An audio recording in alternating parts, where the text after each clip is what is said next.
காஞ்சனா அன்பு செல்வம் ஒளிச்சித்திரத்திற்கு உங்களை அன்புடன் அழைக்கிறேன். நீங்கள் இப்பொழுது கேட்கவிருப்பது காஞ்சனா அன்பு செல்வம் அவர்களின் என்னுயிரே காதல் என்பது. இந்த கதை பிரதிலிபியில் 2023 சிறந்த 10 கதைகளில் ஒன்றாக தேர்ந்தெடுக்கப்பட்டு நிறைய வாசக தோழமைகளை எனக்கு உருவாக்கி கொடுத்த கதை. இதை உங்களுடன் பகிர்ந்து கொள்வதில் எனக்கு மிகுந்த சந்தோஷம். இந்த ஒளிச்சித்திரம் உங்களுக்கு பிடிச்சிருந்தா லைக் பண்ணுங்க, கமெண்ட் பண்ணுங்க, உங்கள் ஃப்ரெண்ட்ஸ் சர்க்கிளுக்கு ஷேர் பண்ணுங்க. தொடர்ந்து இந்த கதையோட அடுத்தடுத்த அப்டேட் கிடைக்கிறதுக்கு காஞ்சனா அன்பு செல்வம் சேனலை சப்ஸ்கிரைப் பண்ணுங்க. அப்போ தான் அடுத்தடுத்த பதிவுகளுடன் நோட்டிஃபிகேஷன் உங்களுக்கு கிடைக்கும். கதையையும் விடாமல் கேட்கலாம். நன்றி தோழமைகளே. இப்பொழுது கதைக்குள்ளே போகலாம். என்னுயிரே காதல் என்பது. காதல் ஒன்று. விடிந்தால் திருமணம். ஆனால் ஏனோ மனம் படபடப்பாக இருந்தது நிலாவிற்கு. அன்று மாலை நிச்சயதார்த்தம் நல்லபடியாக முடிந்திருந்தது. ஆனால் அவளால் தான் நிம்மதியாக இருக்க முடியவில்லை. மனதில் ஏனோ ஒரு வெறுமை சூழ்ந்திருந்தது. சபையினர் முன்பு நிச்சய புடவையை வாங்கும்போது கூட அவள் கைகளில் நடுக்கத்தை தவிர்க்க பெரும்பாடு பட்டாள் அவள். கொம்பை கிராமத்தில் ஒரு பெரிய கூட்டு குடும்பத்தில் 4 அண்ணன்களுக்கு 5வது தங்கையாக பிறந்தவள்தான் இனிய நிலா. அவர்கள் குடும்பமே மிகவும் பாரம்பரியமான குடும்பம் என்றாலும் ஆணாதிக்கம் உடைய குடும்பம். அவளுடைய தாயும் சரி, அவள் 4 அண்ணிமார்களும் சரி, ஏன் சித்தி பாட்டியும் அத்தையும் கூட சரி, வாயை திறக்கவே மாட்டார்கள். அப்படியே வாயை திறந்தாலும் தாத்தா நடேசன் கோபத்திற்கும், அப்பா நாராயணன் அதட்டலுக்கும், சித்தப்பா சொக்கலிங்கத்தின் மிரட்டலுக்கும் அடிபணிந்து ஆக வேண்டிய அடிமைகளாகத்தான் அந்த வீட்டு பெண்கள் பார்க்கப்பட்டார்கள், வளர்க்கப்பட்டார்கள். பணத்திற்கு பஞ்சமில்லை அந்த குடும்பத்தில்.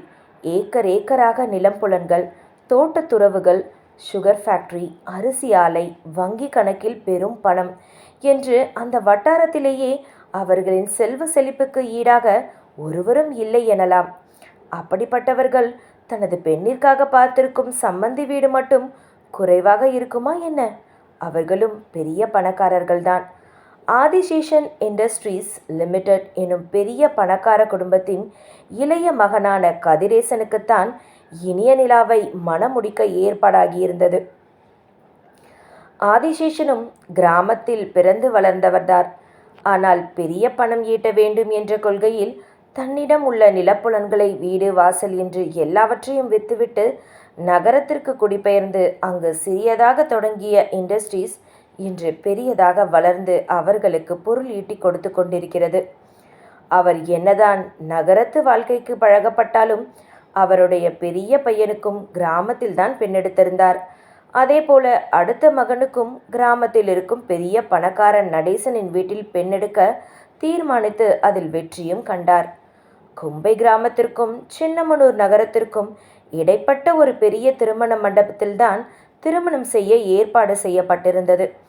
திருமணம் என்னவோ பெரியவர்களின் ஏற்பாடுதான் என்றாலும் மணமகளுக்கு அதில் சம்மதம் உள்ளதா என்பதை கேட்க தவறியிருந்தனர் அந்த வீட்டு பெரியவர்கள்.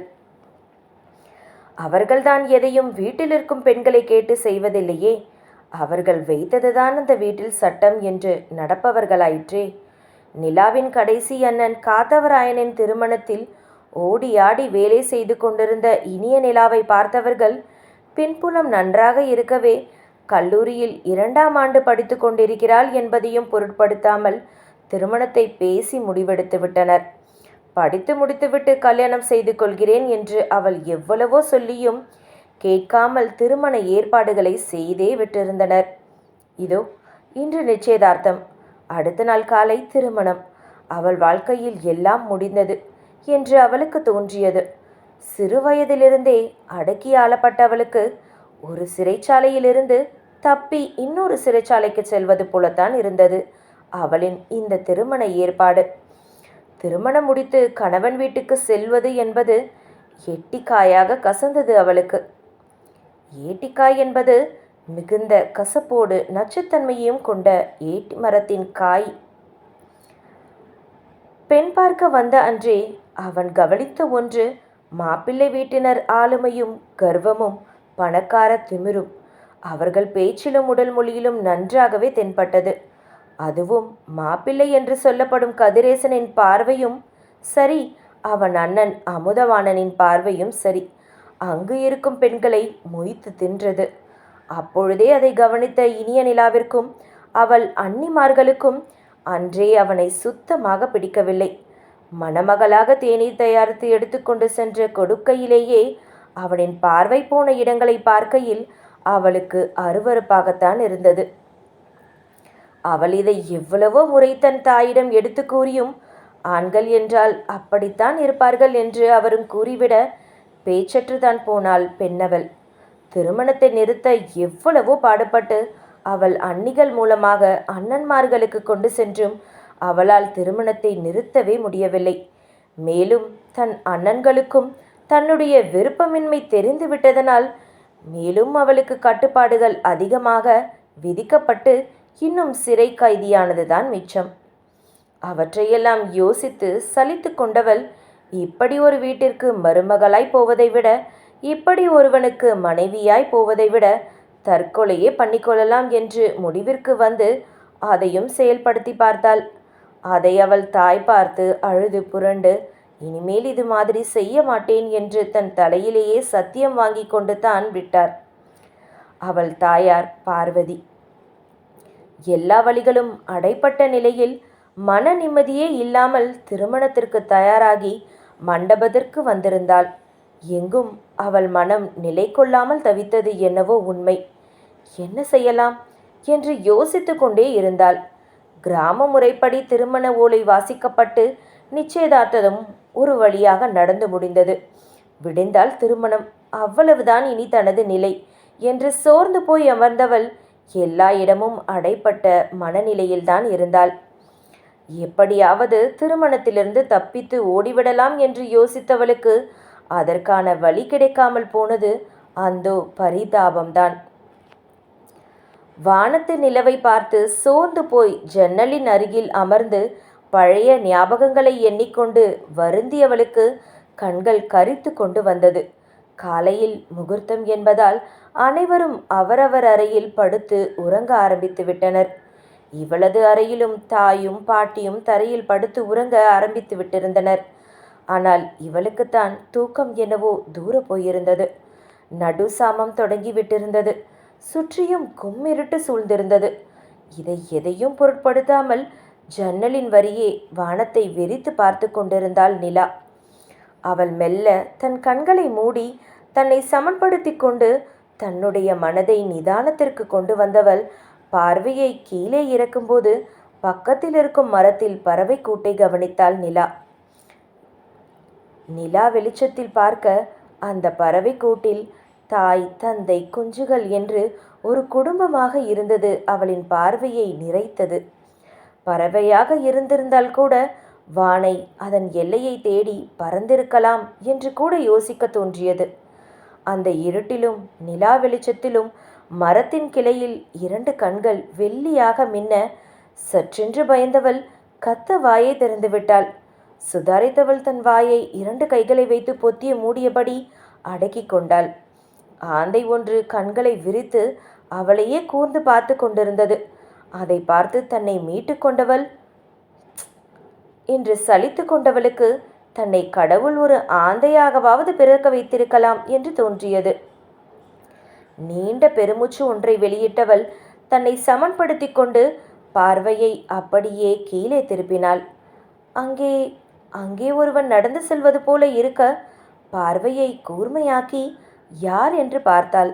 நடு சாமத்தில் அனைவரும் உறங்கிவிட மண்டபத்திற்கு பின்னால் செல்கின்றவர் யார் என்று நினைத்து பார்த்தவளுக்கு அது மறுநாள் அவளின் கழுத்தில் தாலி கட்ட போகும் கதிரேசன் போல இருப்பதாக தோன்றியது. அவன்தானா என்று கூர்ந்து பார்த்து தெளிவுபடுத்தி கொண்டு இருக்கையிலேயே அவன் பின்னோடு ஒரு பெண் உருவம் ஒளிந்து மறைந்து சென்றது. கண்களை சுருக்கி யாரிவள் என்று யோசனையிலேயே நிலாவின் வெளிச்சத்தில் அவள் யார் என்று இவளுக்கு நன்றாக விளங்கிவிட்டது. மூச்சு தடைப்பட்டது போல உணர்ந்தாள். இருட்டில் திரும்பி தன் படுக்கை அறையில் படுத்திருந்த தாய் பாட்டியை பார்த்தவள் உறங்குகிறார்கள் என்று தெரிந்தவுடன் கட்டிலில் இருக்கும் போர்வையை எடுத்து தன்னை சுற்றி போர்த்தி கொண்டு சத்தமில்லாமல் அறையை விட்டு வெளியே வந்தாள். வெளியேயும் இருட்டு சூழ்ந்திருந்தது. சிறு மின்விளக்குகள் ஆங்காங்கே மிளிர்ந்து கொண்டிருந்தாலும் அனைவரும் நன்றாக உறங்கிவிட்டிருந்தனர். அவளோ பூனை நடை நடந்து மெல்லமாக மாடிப்படிகளில் இருந்து இறங்கி பின்பக்கம் செல்ல எத்தனித்தாள். யாரும் தன்னை பார்த்து விடாது தூணில் மறைந்து அங்கும் இங்கும் தன் பார்வையை சுழல விட்டபடியே பதுங்கி பதுங்கி ஒரு வழியாக திருமண மண்டபத்தின் பின்பகுதியை எட்டிவிட்டாள். அப்படியே மேல் நோக்கி பார்க்க தன் அறை இருந்த தெளிவுபடுத்தி கொண்டு கதிரேசனும் அந்த பெண்ணும் சென்ற இடத்தை நோக்கி பூனை நடையிட்டு மெல்லமாக சென்றாள். எதுவோ சரியில்லை என்று மட்டும் மனதில் வலுவாக தோன்றிக் கொண்டே இருந்தது. மனம் பந்தய குதிரை மாதிரி வேகமாக படபடத்து கொண்டிருந்தது. மண்டபத்தின் பின்பகுதி என்பதால் அங்கு வெளிச்சமும் சரியாக இல்லை. நிலா வெளிச்சமும் சற்று மந்தமாகவே இருந்தது. புதர் போல இருந்த அந்த இடம் மரங்களாலும் செடி கொடிகளாலும் சூழ்ந்து அந்த இருட்டில் சற்று பயத்தை ஏற்படுத்தியது. பாம்புகள் ஏதாவது இருக்குமா என்று அஞ்சி அவள் பின்வாங்க எத்தனிக்க, அப்போது அவள் காதுகளில் கேட்ட சிரிப்பொலியிலும் சினுங்களிலும் மனம் சோர்ந்தவளாய் பின்பு சிறிது தைரியத்தை வரவழைத்து கொண்டு புதர் போல இருக்கும் அந்த இடத்தில் தன் கால்களை எட்டி வைத்து நடக்க ஆரம்பித்தாள். சிறிது தூரத்திலேயே அரவம் கேட்பதை உணர்ந்தவள் மெல்ல ஓசை எழுப்பாமல் நடந்து அரவம் கேட்ட திசையில் செடிகளை விலக்கி எட்டி பார்த்தாள். நிலா வெளிச்சத்தில் அவள் கண்ட காட்சியைக் கண்டு விழி வெறித்து திக்க பிரமை பிடித்தவள் போல அசையாமல் நின்றுவிட்டாள். எங்கே கத்தி அழுது விடுவோமோ என்று பயந்து தன் இரு கைகளால் வாயை அழுத்தமாக பொத்திக் கொண்டவள் வந்த வழியே பின்னோக்கி நடந்து சற்று தூரம் வந்த பின்தான் சுவாசத்தை இழுத்து விட்டாள். அங்கு தெரிந்த மரத்தின் அடியில் அமர்ந்து தேம்பி தேம்பி அழுதாள், சத்தம் வராமல். ஆனால் அவள் பாரத்தை அவளால் ஏற்றுக்கொள்ள முடியவில்லை. அசூசையாக முகத்தை சுளித்தாள். இதை யாரிடமாவது சொல்லலாம் என்றால் யாரும் நம்பவும் மாட்டார்கள். எப்படி இருந்தாலும் ஆண் பிள்ளைதானே, இருந்து கொள்ளட்டும் என்றுதான் சொல்வார்கள். ஏதோ தானே ஒரு அசிங்கத்தை மிதித்து விட்டது போல உணர்ந்தவள் கண்களை துடைத்து கொண்டு எழுந்து நிமிர்ந்து நின்றாள். ஒரு முடிவை எடுத்து விட்ட நிம்மதியுடன் அந்த இடத்தை விட்டு பின்னோக்கி ஓடிச் செல்ல ஆரம்பித்தாள். எதிலிருந்து மீண்டு ஓடி வந்தாள் என்று அவளுக்கே தெரியவில்லை. ஓடினாள் ஓடினாள் ஓடிக்கொண்டே இருக்கிறாள். மூச்சு வாங்கும் வரை, உடல் சோர்வடையும் வரை, இருட்டில் வழி தெளிவாக தெரியாத நிலையிலும், கால் கல்லில் தட்டி இடறி விழுந்து காயம் ஏற்பட்ட நிலையிலும், அங்கிருந்த செடி கொடிகளில் தன் கைகள் கீறி இரத்தம் வழிந்து கொண்டிருந்த நிலையிலும், ஓடும்போது அங்கிருந்த முள்ளில் பட்டு தன் சேலை கிழிந்த நிலையிலும், கிழிந்த துணியை உருவிக்கொண்டு அந்த இருட்டில் ஓடிக்கொண்டே இருந்தாள் இலக்கற்று.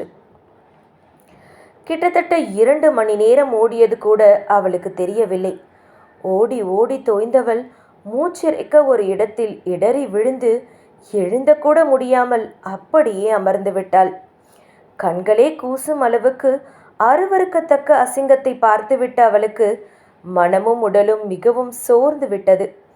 அங்கேயே இருந்தால் எங்கே தன் அண்ணன்களும் குடும்பத்தாரும் மாப்பிள்ளை வீட்டினரும் தேடி வந்து விடுவார்களோ என்று பயந்தவள் அங்கிருந்து தப்பித்தால் போதும் என்று எண்ணி மனதின் உள்ளே பலத்தையெல்லாம் உடலில் கூட்டி எழுந்து நின்றவள் மீண்டும் இலக்கற்று ஓட ஆரம்பித்தாள்.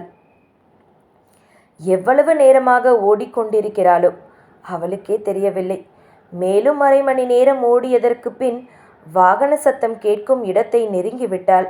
ஆனால் இவ்வழியாக போனால் எங்கே தன் அண்ணன்கள் வாகனத்தின் மூலம் தேடி வந்து கொண்டே இருப்பார்கள் என்று எண்ணி அஞ்சியவளுக்கு வாழ்வதா சாவதா என்று கூட தெரியவில்லை. சாலையை நெருங்கிச் செல்லலாம். மரங்களுக்கு நடுவே மறைந்து போய்க் கொண்டிருந்தவளுக்கு ஒரு டீ கடையின் அருகே ட்ரக் போல ஒரு வாகனம் நின்று கொண்டிருப்பதை பார்த்தாள். பதுங்கி பதுங்கி சென்று மெதுவாக அதன் பின்புறம் ஏறி உள்ளே சென்றவளுக்கு அங்கே உள்ளே ஏதோ சாமான்கள் இருப்பது புலப்பட்டது. அது அவள் காலையும் பதம் பார்த்திருந்தது. காலில் உள்ள வலியை விட மனதில் உள்ள வலி அதிகமாக இருப்பதால் அதை பொருட்படுத்தாமல் வாயை மூடி அந்த இருட்டை பயன்படுத்தி கொண்டு அந்த ட்ரக்கின் உள்ளே அமர்ந்து கொண்டாள். அந்த இருட்டில் அவளை அங்கு யாரும் கவனித்திருக்கவில்லை. உள்ளே அமர்ந்தவளுக்கு ஏன் என்று தெரியாமல் அழுகை பீறிட்டு கொண்டு வந்தது. ஆனால் தன் வாயை மூடி சத்தமில்லாமல் தேம்பி தேம்பி அழுதவள் ஓய்ந்து போனாள். சிறிது நிமிடத்தில் அந்த வாகனம் அங்கிருந்து புறப்படும் சத்தத்தை கேட்டு அப்படியே அமர்ந்தவள் உடலின் அசதியாலும் மனதின் அசதியாலும் வலியிலும் அப்படியே உறங்கிவிட்டாள்.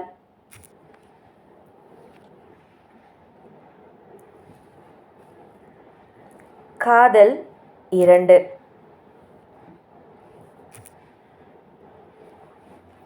காலை அழகாக புலர்ந்து கொண்டிருந்தது. வாசல் தெளித்து பெரிய மாக்கோலமாக போட்டு கொண்டிருந்தார் பங்கஜம்.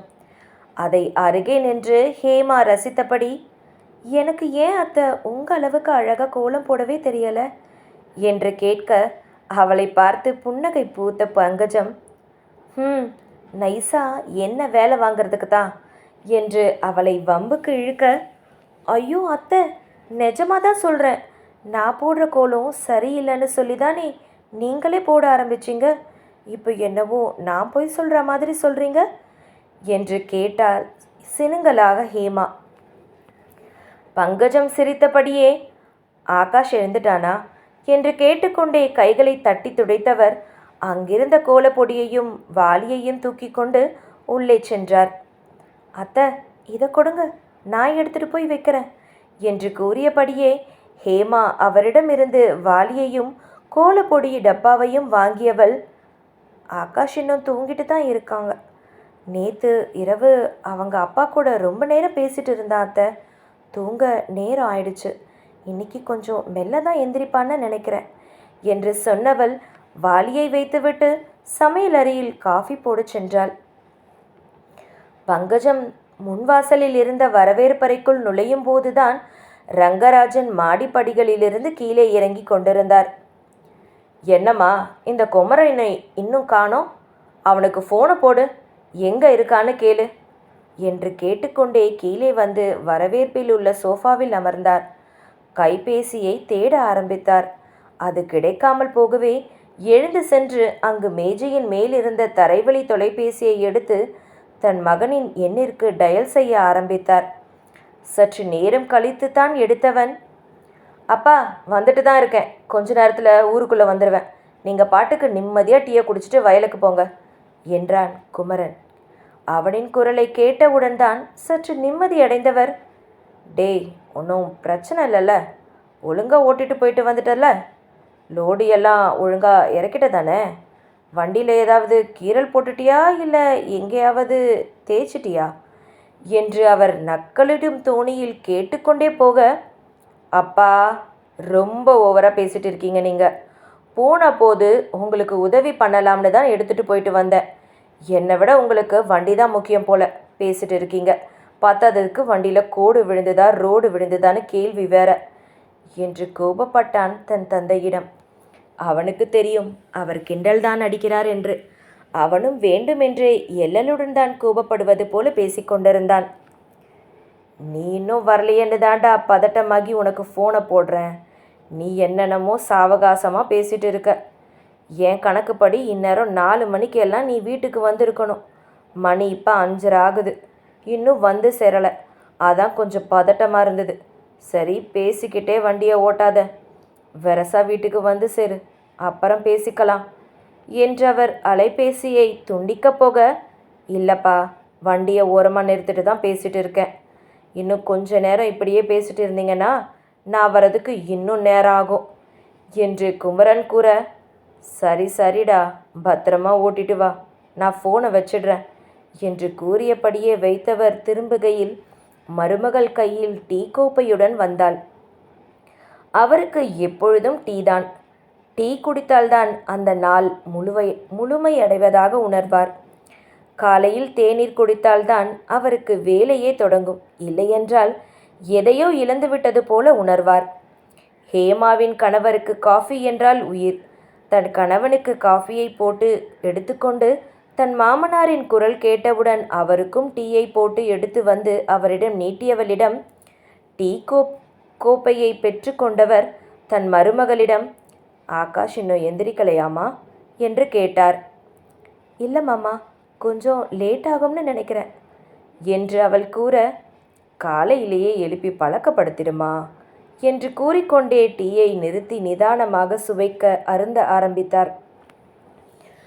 பங்கஜத்தை பார்த்து, சரிம்மா, நான் வயலுக்கு போயிட்டு 9 மணிக்கு வரேன். இன்னும் அரை மணி நேரத்தில் குமரன் வந்துடுவான். அவனை இன்னைக்கு வேலைக்கு போக வேணாம், நல்லா படுத்து தூங்கி ரெஸ்ட் எடுக்க சொல்லு, சரியா? ஏன்னா நைட்டெல்லாம் வண்டி ஓட்டியிருப்பான் என்று தன் மகனுக்காக பேசிவிட்டு தன் மனைவியிடம் கஞ்சாடை காட்டிவிட்டு வயலுக்கு சென்றார். விடிந்து கொண்டிருந்த அந்த வேளையில் மண்டபத்தில் ஒரே சலசலப்பாக இருந்தது. பின்னே பெண்ணை காணவில்லை என்றால் சலசலப்பு இருக்காதா என்ன? நாராயணன் அவர் மனைவியை ஓங்கி அறைந்த அறையில் 10 அடி தூரம் சென்று விழுந்தார் பார்வதி. டேய், அவளை அடிக்காதடா என்று தன் தாய் அங்கையர்கண்ணி சொன்னதெல்லாம் காற்றில் கரைந்து கொண்டிருந்தது. சுற்றி இருந்தவர்கள் எல்லோரும் பார்த்து கொண்டிருந்தார்களே தவிர எவரும் அவரை காப்பாற்ற முன் வரவில்லை. பொம்பளை பிள்ளைய பெத்து ஒழுங்கா வளர்க்க தெரியல, நீ எல்லாம் எதுக்கடி உயிரை வச்சுக்கிட்டு பூமிக்கு பாரமா இருக்க என்று அவரை இழுத்து போட்டு அடித்து கொண்டிருந்தார். பக்கத்திலேயே ஆங்காரமாக மாப்பிள்ளை வீட்டுக்காரர்கள் நின்று கொண்டிருந்தனர். நல்ல குடும்பம்னு நினச்சி உங்கள் வீட்டில் பொண்ணு எடுக்க வந்ததுக்கு எங்கள் மூஞ்சில் நல்லா கரிய பூச்சிட்டீங்க. ஒரே பொண்ணு தானே, நல்லா வரதட்சணை போட்டு கட்டி கொடுப்பீங்கன்னு பார்த்தா ஒரு ஓடிகாலு நாயை இல்லை எங்கள் தலையில் கட்ட இருந்தீங்க என்று மாப்பிள்ளையின் தாயார் பூலோகம் பேசிக்கொண்டிருக்க, அங்கு சுற்றி இருந்தவர்கள் வாய்க்கு வந்ததை பேசிக்கொண்டிருக்க, அது இன்னும் நாராயணனின் கோபத்தை அளவு அதிகப்படுத்தியது. அந்த கோபத்தை எல்லாம் அவர் பார்வதியின் மேலேதான் இறக்கி கொண்டிருந்தார். இன்னும் 4 அடி அடித்தால் பார்வதி அங்கேயே செத்து விடுவாள் போல அந்த அளவுக்கு அடித்திருந்தார் நாராயணன். நாராயணா, நிறுத்து என்று கர்ஜிக்கும் மொழியில் ஓங்கிய கையை சற்றென்று நிறுத்தினார். கர்ஜித்தது வேறு யாரும் அல்ல, நடேசன்தான். இன்னும் 2 அடியில் தன் மகன் எங்கே கொலை கேஸில் மாட்டி விடுவானோ என்று பயந்தவர் நிறுத்த சொன்னாரே தவிர மருமகள் பாவம் என்றெல்லாம் இல்லை. எப்படியோ நிறுத்தினார்களே என்று இருந்தது அங்கையர் கண்ணிக்கும். அவர்கள் நிறுத்தினாலும் மாப்பிள்ளை வீட்டார்களின் வாய் பேச்சுக்களை யாராலும் நிறுத்த முடியவில்லை. பின்னே இன்னும் சற்று நேரத்தில் திருமணம். பெரிய பெரிய பிரமுகர்கள் எல்லாம் வந்து கலந்து கொள்ள வேண்டிய பிரம்மாண்டமான ஏற்பாடு செய்யப்பட்டிருந்த திருமணத்தில் மணமகளை காணவில்லை என்றால் அது எவ்வளவு பெரிய அவமானம் அவர்களுக்கு என்று அவர்கள் ஒரு பக்கம் பொங்கி கொண்டிருக்க, நடேசன் தன் மகனிடம், உன் பிள்ளைங்களுக்கு ஃபோனை போட்டு அவ கிடைச்சாலான்னு கேட்க சொல்லு என்று கூற, அவரும் உடனே தன் தந்தையின் சொல்லுக்கு இணங்க கைபேசியை எடுத்து தன் மூத்த மகனுக்கு அழைத்தார். மறுமுனையில் என்ன சொல்லப்பட்டதோ தெரியவில்லை.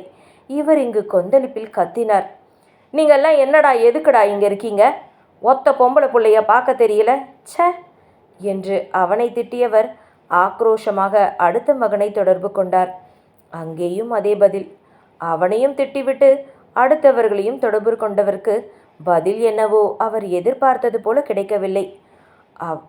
அவ இங்கே தான் எங்கேயாவது பக்கத்தில் இருப்பா, அவளை சீக்கிரமாக அழைச்சிட்டு வாங்கடா என்று தன் மகன்களுக்கு ஆணை பிறப்பித்துவிட்டு சம்மந்தி அம்மாவிடம் திரும்பினார். நீங்கள் ஒன்றும் கவலைப்படாதீங்க, முகூர்த்த நேரத்துக்குள்ளே என் பிள்ளைய எப்படியாவது கூட்டிகிட்டு வந்துடுவானுங்க என்றார் அவரிடம். அவள் எவன் கூட ஓடி போனாலோ அவளை கூட்டிகிட்டு வந்து என் பிள்ளைக்கு கட்டி வைக்க சொல்கிறீங்களா? ஒன்றும் தேவையில்ல என்று கத்தியவர் உடனே அவரது கைபேசியில் தன் கணவரையும் தன் மகன்களையும் அழைப்பு விடுத்தார். மறுமுனையில் அந்த பெண் எங்கேயும் கிடைக்கவில்லை என்பது அவர்களுக்கு தெரிவிக்கப்பட, ஏங்க, உங்கள் மேனேஜர் செந்தில் இருக்கார்ல, அவர் நம்ம ஜாதிக்காரர் தானே, அவருக்கு ஒரு பொண்ணு இருக்குதானே, அந்த பொண்ணை ரெடி பண்ணி கல்யாணத்துக்கு கூட்டிகிட்டு வர சொல்லுங்க என்று ஆணையை பிறப்பித்துவிட்டு அங்கிருந்தவர்களை துச்சமாக பார்த்து கைபேசியை அணைத்தார். இதுக்கு மேலே உங்கள் பொண்ணு கிடைச்சா நீங்களே வச்சுக்கோங்க, 1/2 மணி நேரத்தில் என் பையன் கல்யாணத்தை முடிச்சுட்டு இருக்கணும் என்று கர்ஜித்தவர் அடுத்த வேலைகளை பார்க்க சென்று விட்டார். இன்னும் பெண் வீட்டார்கள் பெண்ணை தேடிக்கொண்டுதான் இருந்தனர். ஆனால் குறித்த நேரத்தில் குறித்த மணமகனுக்கு வேறொரு பெண்ணுடன் திருமணம் முடிந்திருந்தது. பெண் வீட்டார்கள் அனைவரும் வந்த வழியே திரும்பிச் செல்ல ஆயத்தமானார்கள். நடேசன் குடும்பத்தாரும் மிகுந்த மனசஞ்சலத்துடன் மண்டபத்தை காலி செய்து கொண்டு தனது வீட்டை நோக்கி பிரயாணப்பட்டனர். நடேசனுக்கும் நாராயணனுக்கும் இது பெருத்த அவமானத்தை தேடி கொடுத்திருந்தது. தன் மகளை பார்த்தவுடன் பார்த்த இடத்தில் கொன்று போட்டுவிட தன் ஆட்களுக்கு தன் மகனுக்கும் கட்டளையிட்டு இருந்தார் நாராயணன். அங்கையர் கன்னிதான் அவரிடம், நம்ம நிலா அந்த மாதிரி புள்ள இல்லைங்க, நீங்கள் நினைக்கிற மாதிரி எதுவும் இருக்காது, கல்யாணம் வேணாம்னு தான் ஓடி போயிருப்பா, அவள் தான் அப்பயே படிக்கிறேன்னு சொல்லிட்டு இருந்தாளே என்று சொல்லி கொண்டிருக்கும் போதே தன் தாயை முறைத்து பார்த்தபடி நாராயணன் அடித்த அடியில் பார்வதி சுருண்டு தரையில் விழுந்திருந்தார். தன்னுடைய பெண் எப்படி இருக்கிறாள் என்று கூட தெரியாமல் மருத்துவமனைக்கு கூட சேர்க்க நாதியற்றவராய் சோர்ந்து விழுந்து இருந்தவரை தன் மருமகளின் உதவியுடன் மருத்துவமனையில் சேர்த்திருந்தார் அங்கையர் கண்ணி. 6 மணியளவில் தன் வீட்டில் முன் வாசலில் நுழைந்து கொண்டிருந்த குமரன் வண்டியை அதன் இருப்பிடத்தில் நிறுத்தினான். இறங்கியவன் ஓங்கி கதவை அரைந்து சாத்தியதில் அரண்டு விழித்தாள் பெண்ணவள். அப்போதுதான் அவள் இருக்கும் இடத்தை உணர்ந்தவள் தன் கண்களை தேய்த்து கொண்டு நன்றாக எழுந்து அமர்ந்தாள். அமர்ந்தவளுக்கு நேற்று இரவில் நடந்த சம்பவங்களை ஒன்றன் பின் ஒன்றாக நினைவில் வந்தது. அந்த ஞாபகம் வந்தவளுக்கு தானாகவே கண்கள் கரித்து கொண்டு நீரை வெளியிட்டது. தன்னை சமன்படுத்தி கொண்டவள் தான் எங்கு இருக்கிறோம் என்று சுற்றும் முற்றும் பார்த்தாள். அவளுக்கு ஒன்றும் புலப்படாமல் போகவே மெல்ல கால்களை ஊன்றி முட்டி போட்ட விதமாக அந்த ட்ரக்கின் பின்புறத்திலிருந்து எட்டி பார்த்து சுற்றுப்புறத்தை ஆராய ஆரம்பித்தாள். வண்டி சத்தம் கேட்டதும் வெளியே வந்த பங்கஜம், என்னப்பா ஒழுங்கா ஓட்டிட்டு போயிட்டு வந்துட்டியா, எதுவும் பிரச்சனை இல்லையே என்று மகனை வாஞ்சையாக பார்த்தபடி கேட்டார். எதுவும் பிரச்சனை இல்லைம்மா, என்னமோ எனக்கு வண்டி ஓட்ட தெரியாமல் இப்போ தான் புதுசாக ஓட்டுற மாதிரி மாற்றி மாற்றி எல்லாரும் கேட்குறீங்களே என்று கூறியவன் தன் அன்னையின் கன்னத்தை செல்லமாக கொஞ்சியபடி, உன் வீட்டுக்காரு வயலுக்கு போயிட்டாரா என்று கேள்வியை எழுப்பியபடியே அவர் கேட்காத கேள்வியாக, உன் பையனுக்கும் ஒன்றும் ஆகலை, வண்டிக்கும் ஒன்றும் ஆகலை, போதுமா என்று கிண்டல் அடித்தவனை முறைத்து பார்த்தார் பங்கஜம். வண்டிக்கு என்னானா எனக்கு என்னடா, என் பிள்ளைங்க நல்லா இருந்தால் போதும் எனக்கு என்று அவனை திருஷ்டி கழித்தார். உள்ளே போய் குளிச்சுட்டு டிஃபன் சாப்பிட்டு படுத்து ரெஸ்ட் எடு, உங்கள் அப்பா உன்னை ரெஸ்ட் எடுக்க சொன்னார் என்று அவனை உள்ளே அழைத்து சென்றார் பங்கஜம். காதல் 3. தன்னை நிலைப்படுத்தி கொண்டு நிலா சுற்றுப்புறத்தை ஆராய ஆரம்பித்தாள். உடம்பெல்லாம் சிராய்ப்புகளால் வலித்தது என்றால் அவள் முட்டி போட்டு வெளியே எட்டி பார்க்க எத்தனிக்கையில் கால் பகுதியில் வலி அதிகமாக தெரிந்தது. என்று முணங்கியபடியே குனிந்து பார்த்தாள். கால்களில் இரத்தம் உறைந்திருந்தது. எங்கே எப்பொழுது அடிபட்டது என்று அவளுக்கு தெரியவில்லை. ஆழ்ந்த பெருமூச்சை இழுத்து விட்டவள் இன்னும் எட்டி பார்த்தாள். அது ஏதோ வீட்டின் முன்புறம் என்று தோன்றியது. ஓசைப்படாமல் மெதுவாக அந்த ட்ரக்கின் பின்புறத்திலிருந்து இறங்க முடியாமல் எம்பி குதித்தாள். அடிபட்டிருந்த காலில் குதித்த வேகத்தில் வலியுடன் கூடிய இரத்தம் வெளியே வர ஆரம்பித்தது. இறங்கியவள் முதலில் தன்னையே குனிந்து பார்த்தாள். கைகளிலும் உடம்பிலும் ஆங்காங்கே சிராய்ப்புக்கள் இருந்தது. புடவை ஆங்காங்கே கிழிந்து நார் நாராக தொங்கிக் கொண்டிருந்தது. தான் அலங்கோலமாக இருக்கிறோம் என்பதை உணர்ந்து கொண்டாள் அவள். மானத்தை காப்பாற்றும் என்று நினைத்த புடவை தன் மானத்தை காக்க போராடி கொண்டிருந்தது அவளுக்கு புரிந்தது. அந்த அவல நிலையில் இருந்து தன் மானத்தை காக்க புடவை நன்றாக இருந்த இடத்தை எடுத்து தன் முன்புறத்தில் கிழிந்திருந்த இடத்தை மறைக்க முயற்சித்தாள். அது இன்னும் அவளை அலங்கோலமாக காட்டியது. அப்படியே ட்ரக்கின் பின்புறமாகவே ஒளிந்து கொண்டு தலையை திருப்பி சுற்றுமுற்றும் தேடினாள். ஒரு வீட்டின் முன்புறம் தெரிந்தது. வலது புறத்தில் தோட்டத்தில் செடிகள் அழகாக பராமரிக்கப்பட்டிருப்பது. தங்கள் வீட்டின் அளவுக்கு பெரிய வீடு இல்லை என்றாலும் அந்த வீடும் சற்று பெரியதாகவே இருந்தது. இடப்புறத்தில் ட்ரக்கின் அருகிலேயே ஒரு காரும் ஜீப்பும் 2 இருசக்கர வாகனமும் இருந்தது. 2 அடுக்குகளை கொண்ட பெரிய வீடுதான் அது. முன்புற வாசலிலேயே நிறைத்து கொண்டு பெரிய கோலம் போடப்பட்டிருந்தது. பார்ப்பதற்கு ரம்யமாக இருந்த அந்த சூழலை ரசிக்கும் மனநிலையில் அவள் அப்போது இருந்திருக்கவில்லை. ஏதோ ஒரு வீட்டின் உட்புறம் இருக்கும் வாசலில் இருக்கிறோம் என்று புலப்பட்டதும் கேட் எங்கே இருக்கிறது என்று திரும்பி பார்த்தாள். வாயிலுக்கும் தான் இருக்கும் இடத்திற்கே சற்று தொலைவு இருப்பது போல உணர்ந்தவள் வாயிலை கடந்துவிட வேண்டும் என்று எண்ணி தன் புடவையை எடுத்து போர்த்தியவாறு வாயிலை நோக்கி நடக்க ஆரம்பித்தாள். அப்போதுதான் தோட்டத்தில் உள்ளே இருந்த மல்லிகையை பறித்து கொண்டு தோட்டத்தை விட்டு வெளியே வந்து கொண்டிருந்த ஹேமாவின் கண்களில் பட்டு விட்டாள் அவள். புருவத்தை இடுக்கி பார்த்தவளுக்கு யார் இவள் என்றுதான் முதலில் தோன்றியது. ஹேமா வரும்போது இவள் வாயிலை நோக்கி செல்ல அந்த பெண் வீட்டிலிருந்து வந்தாளா அல்லது வெளிப்புறத்திலிருந்து வீட்டினுள் நுழைந்தாளா என்று கேள்வியாக அவளை நோக்கியபடி அவளின் அருகில் செல்ல முற்பட்டாள். ஒருவேளை திருட வந்திருப்பாளோ என்று யோசித்தவளுக்கு அந்த பெண்ணின் தோற்றம் இல்லை இல்லை என்று பறைசாற்றியது. புடவை ஆங்காங்கே கிழிந்து தொங்கினாலும் அது எதிலோ மாட்டி கிழிந்தது போலத்தான் இருந்தது. அது மட்டுமல்லாமல் பட்டு புடவையை போட்டுக்கொண்டு யார் திருட வருவார்கள் என்ற யோசனையுடனே அவளின் அருகில் சென்று விட்டாள். யாரு மணி, எங்கே வந்துட்டு போற, என்ன வேணும் உனக்கு என்று அவளை நெருங்கி சென்றாள். தன்னை நோக்கி ஒரு பெண் வந்து கொண்டிருக்கிறாள் என்பதை கூட உணராமல் வெளிவாசலை நெருங்கிவிட்ட இனிய நிலா தன் அருகிலேயே குரல் கேட்டு திகைத்து விழி விரித்து அவளை திரும்பி பார்த்தாள். தன் வலது புறத்திலிருந்து குரலை கேட்டவள் யாரோ தன்னை பார்த்து விட்டார்கள் என்பதை உணர்ந்தாள். ஓடிவிடலாமா என்று ஒரு நிமிடம் யோசித்தவளுக்கு அப்போதுதான் கேட் சாத்தி இருப்பது புலப்பட்டது. எங்கே தான் ஓடினால் தன்னை திருடன் என்று நினைத்து விடுவார்களோ என்று பயந்தவள் நகராமல் அப்படியே நின்றுவிட்டாள்.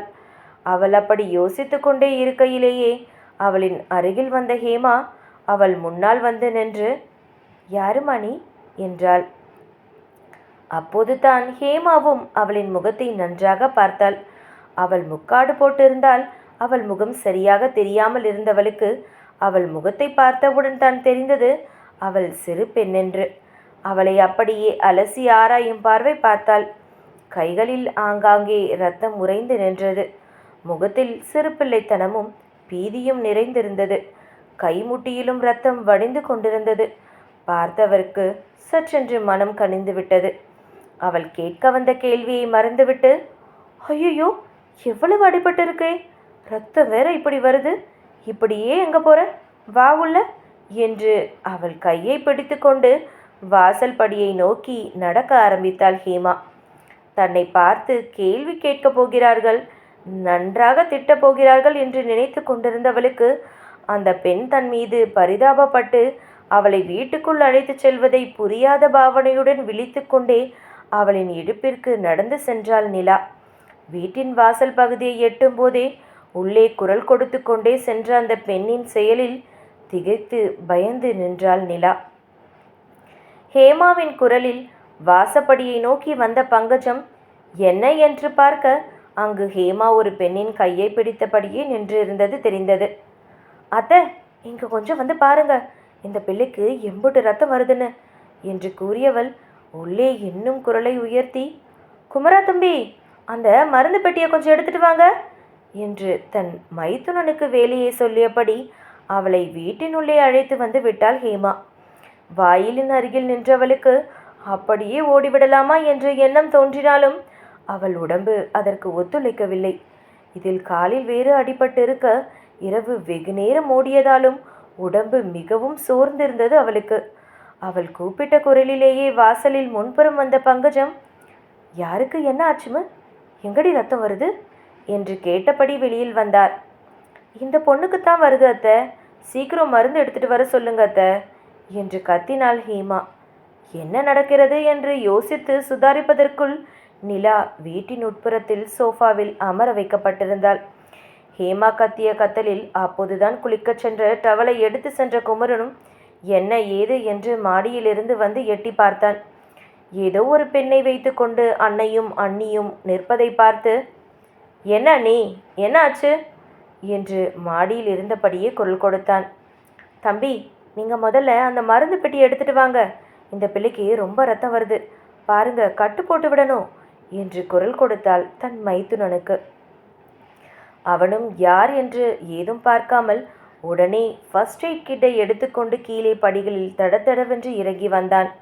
பங்கஜம் அந்த பெண்ணை, இப்படி உட்காருமா என்று சோஃபாவில் அமர வைத்து குமரன் கொண்டு வந்த மருந்து பெட்டியை திறந்து அதிலிருந்து பஞ்சை எடுத்து அவளுக்கு ரத்தம் வரும் இடங்களில் துடைக்க ஆரம்பித்தார்.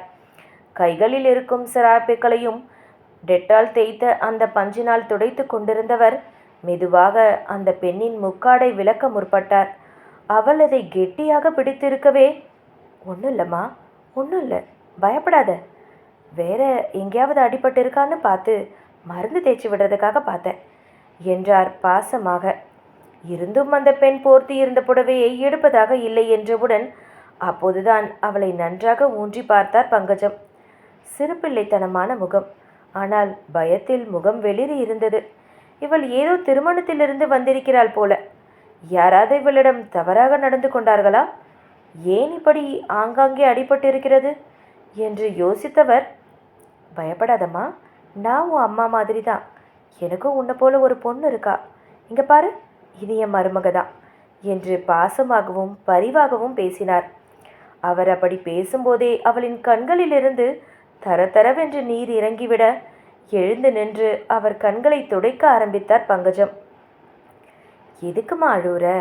உனக்கு ஒன்றும் இல்லை, பயப்படாத என்று அவர் சொல்லி கொண்டிருக்கையில் ஹேமா கத்திய கத்தலில் எழுந்துவிட்ட தன் மகனை சமாதானப்படுத்தியபடி படிகளில் இறங்கி கொண்டிருந்த கணேசன் வரவேற்பறையில் நின்றிருந்த நால்வரையும் பார்த்தபடியே இறங்கி கொண்டிருந்தான்.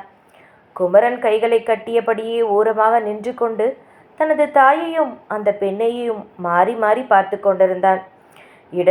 இடதுபுற படிகளில் இறங்கி கொண்டிருந்தவனுக்கு வாசலில் இருந்து வரவேற்பு வரை இருந்த இரத்த திட்டுக்கள் பார்த்தவன் அந்த இரத்த திட்டுக்களையும் உள்ளே அமர்ந்திருந்த பெண்ணையும் மாறி மாறி பார்த்தான். யாரும் அந்த பொண்ணு என்று கணேசன் கேட்டவுடனே அழுது கொண்டிருந்த இனிய நிலா புதிதாக ஒரு ஆண் குரலில் திக்கென்று எழுந்து நின்றுவிட்டாள். அவள் அதுவரை அங்கு இருந்த 2 பெண்களை மட்டுமே பார்த்திருக்க, அப்போதுதான் புதிதாக 2 மகன்கள் ஆண்மகன்கள் அங்கு நின்று கொண்டிருப்பதை பார்த்தவள் பயந்து நடுங்கியபடி எங்கே சென்று ஒளியலாம் என்று அங்கேயும் இங்கேயும் சுற்றி பார்த்தாள். அதிலேயே அங்கிருந்தவர்கள் அனைவருக்கும் புரிந்தது அவள் மிகவும் பயந்திருக்கிறாள் என்று. தங்களை பார்த்தவுடன் தான் இன்னும் மிரளுகிறாள் என்று. அதை உணர்ந்த பங்கஜம், பயப்படாதம்மா, இது என்னோட பசங்க தான், இது அவனோட பொண்டாட்டி தான், பயப்படாத, இவங்க யாரும் எதுவும் உன்னை பண்ண மாட்டாங்க, முதல்ல இங்கே உட்காரு என்று அவளின் கையை பிடித்து அமர வைக்க முயற்சிதான் செய்தார். ஆனால் அவள் உட்காருவதாக தெரியவில்லை என்றாலும் குமரன் முதல் முறையாக வாயை திறந்தான். அம்மா, அந்த பொண்ணுக்கு தமிழ் தெரியலை போல, நீங்கள் சொல்கிறது எதுவுமே அதுக்கு புரியலைன்னு நினைக்கிறேன் என்றான். அப்போதுதான் நிலா அவனை நிமிர்ந்து பார்த்தாள். உடனே அவனுக்கு புரிந்துவிட்டது அவளுக்கு தமிழ் தெரியும் என்று. அவளோ இவனை பார்த்து இன்னும் மிரண்டாள். அவளின் பார்வையிலும் பயத்திலும் சற்று மிரண்டவன், நீங்க என்று இழுத்து வைத்தான். அது இவ்வளோ நேரமா நீங்கள் இந்த கேள்விக்கு பதில் சொல்லாமல் இருந்தீங்களா? அதான் தெலுங்குக்கார பொண்ணு போல தமிழ் தெரியலன்னு நினச்சேன், இப்போது தமிழ் புரிஞ்சிடுச்சு போல என்று நிறுத்தினான். உங்களுக்கு தமிழ் தெரியுமா என்று சாதாரணமாகவும் கேட்டான். அந்த பெண்ணும் இன்னும் பயத்துடன் அவனை பார்க்க, நீ கொஞ்சம் அமைதியாயிரடா, அந்த புள்ளையே பயந்து கிடக்குது, நீ வேற கிண்டல் அடிச்சிட்டு இருக்க என்று தன் மகனை அதட்டினார். அவளை வாஞ்சையாக வருடியபடி, பயப்படாதம்மா, நான் உன் அம்மா மாதிரி தான் சொன்னல, உட்காரு முதல்ல, இவங்க யாரும் உன்னை எதுவும் பண்ண மாட்டாங்க என்று அவளுக்கு தைரியமூட்ட முயன்றார். மிரண்டு கொண்டே முடித்து கொண்டிருந்தவளின் மறுபுறம் வந்து அமர்ந்த ஹேமா அவளின் கைகளை ஆதரவாக பிடித்து கொண்டாள். அப்போதுதான் கணேசன் தன் தாயிடம், அம்மா, அந்த பொண்ணுக்கு கால்லையும் அடிபட்டு இருக்குன்னு நினைக்கிறேன், பாருங்க, வாசல்லிருந்து ஒரே இரத்த கரையாக இருக்குது, கால்லையும் மருந்து போடுங்க என்றான். இவர்கள் அனைவரையும் பேச்சையும் கேட்டு கொண்டிருந்தவள், இவர்கள் அனைவரும் மனிதர்கள்தானா? தான் வேற்று கிரகத்திற்கு அல்லது வேற்று மாநிலத்திற்கோ வந்துவிட்டோமா? அல்லது முன்ஜென்மத்திற்கு போய்விட்டோமா என்று குழம்பி விழித்தாள்.